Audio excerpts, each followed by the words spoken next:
That moves us to the other side of Chicago with my Chicago Cubs.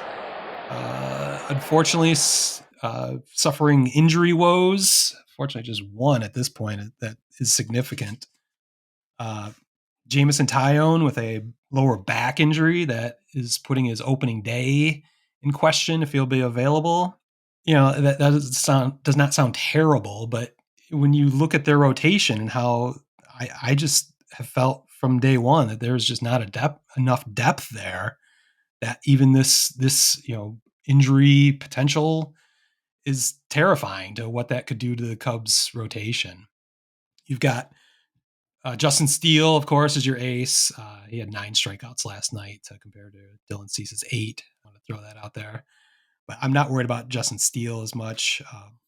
After that, it's all question marks. What is Kyle Hendricks going to be as he's entering the twilight of his career? He's really the number 2 starter in this rotation at this point, which I'd be far more comfortable with him as a 3 or 4. Really, a 4 is where he should be. Right. You've got Shota Imanaga penciled at number 3. He could be a number 2. I don't know. He could be a number 5. He might be out of the majors if he can't figure out how to keep fly balls from flying out of Wrigley Field. That's a huge question mark that I brought up in the last show during my 5 storylines going into 2024 that was much maligned. Very popular segment. Yeah. So far, not so much, but Taillon was going to be the number 4 starter, which doesn't sound as devastating. If your number 4 starter has issues, you should be able to get somebody in there. But again, the rotation depth is just not there, and I'm surprised that the Cubs would even be interested in somebody like Michael Lorenzen that you were talking about potentially going to the White Sox. And we might hear more about that in coming weeks. I've just heard that opening day is him being available is in question. I haven't heard he's not going to be available or he's out for the season or anything like that, but lower back injury is not great. He wasn't even that great last year. So he dealt with a lot of injuries last year. So this is just a continuation of that. You there? After that, it's kind of a mix of several ideas that could fill in the back of the rotation, with Drew Smiley being the most likely to fill in the end of the rotation. You've got Javier Assad. I've seen that name thrown out there. I think he's a reliever. I don't think I'd want him in the rotation. Hayden Wesniewski, who I was all about last spring. I think you remember.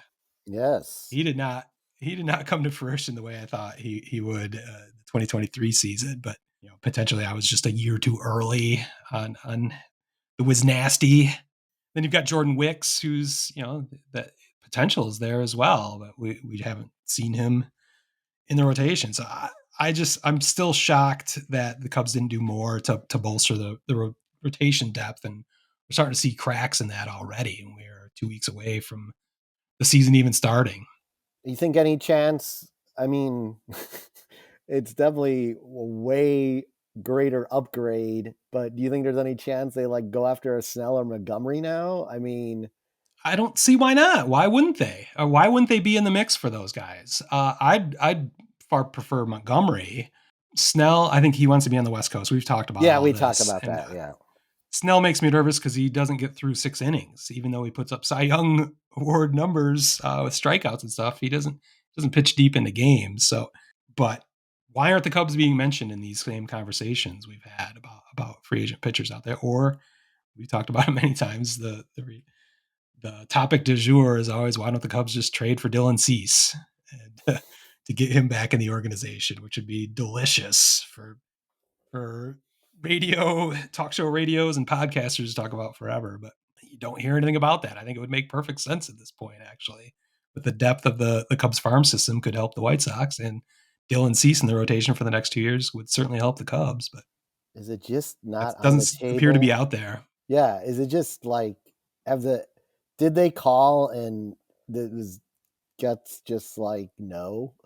I mean, it would seem stupid. Yeah, I don't know. It would be it would seem stupid and petty, but I think it'd be irresponsible if Getz and Jed Hoyer simply would not trade with each other because they're in the same city and the history and the baggage. I think they'd be derelict in their duties if they felt that way. 100%. You need to explore every opportunity that makes your organization better, no matter who it is. So I don't believe that's out there.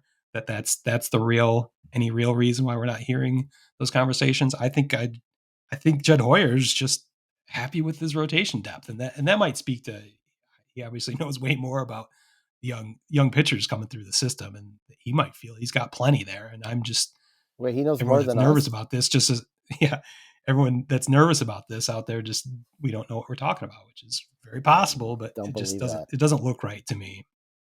I don't believe it. No one is smarter than you and I. Well, I know we've been doing this for like 5 years. We should know it all, but I know we should be running. We should be running a major league ball club, like co-GMs or I'm going to be something. nominating you to be the next commissioner of baseball. So I don't want you to Yes. I don't want to I don't want you to pigeonhole yourself as just a mere GM for one single franchise. I think you need to be the next commissioner of baseball after Rob Manfred retires after the Well, 2028 season. the So first thing I'm going to we'll, do is push the games back so they're 3.5 hours long and get oh yeah, all this new blood out of here. We want real sell baseball more fans. beer that way. We're going to bring pitchers back hitting. We're going to take it back old school. We're going to turn back the clock.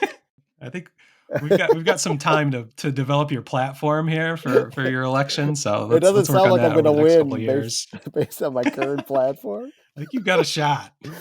Can't be any worse than Rob Manfred. More money for the owners? You're voted in. Well, that'll get you elected for sure. Yeah.